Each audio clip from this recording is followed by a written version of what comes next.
apologies, but certainly commiserations and best wishes to Joe as she recovers from her COVID bout. And she would have loved to be here. I was talking to her not long before I came in, and she was, really disappointed that she can't be here.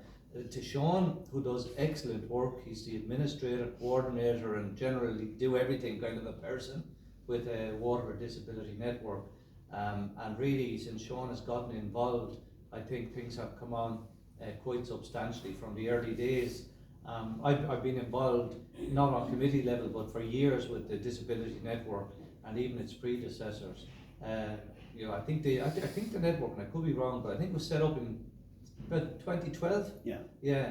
One of the ministers at the time, who I don't recall his name, he sort of did away with the national disability groups that were around the country at the time.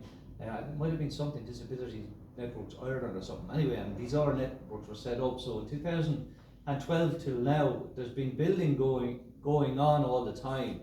And as Sean says, it was primarily focused, I suppose, in Waterford City. Not because of any neglect of the county, but just time pressure, trying to get yourself established, trying to do things predominantly as a volunteer organisation. And people, those that have a special need or any form of a disability, and indeed their helpers and carers, have enough on their plate anyway, without also engaging in all sorts of committees and so on. So, it's difficult to roll something like that out, I suppose, at a pace.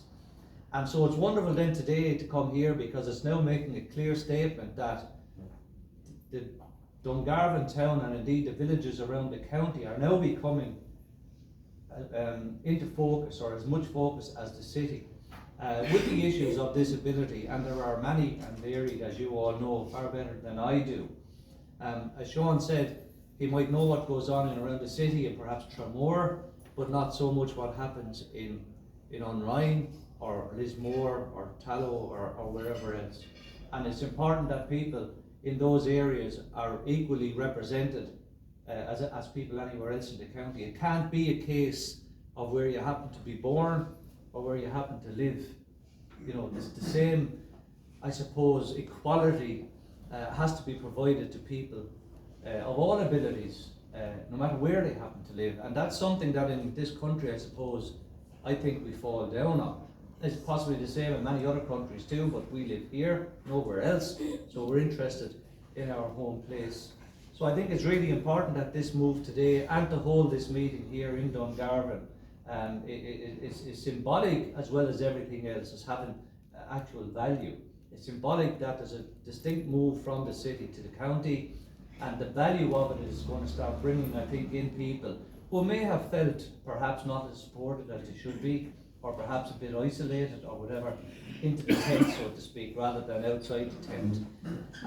From my work with the network, I've found them all, I have to say, the individuals, Sean and everybody else, to be excellent people of the highest calibre, who really, really work for the interests of people with special needs.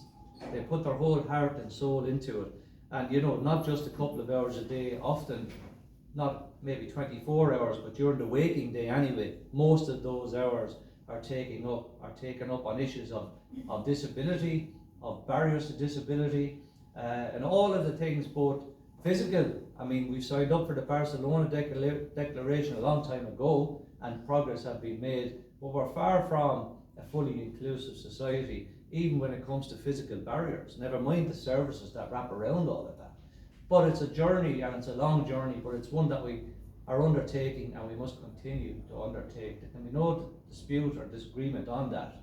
It's a fundamental right of the people of this country, no matter what ability or disability or special requirement you have, that you're treated equally and given every opportunity to prosper and to be the best of whatever it is that you can be. I think it's a very simple tenet.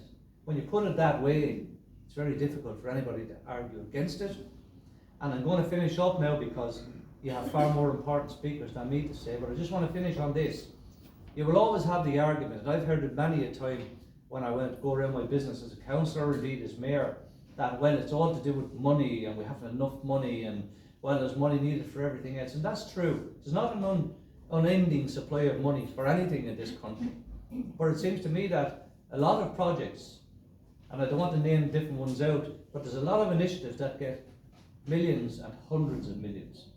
And sometimes the poor relation in the national thinking is people with disabilities and the organisations who support them.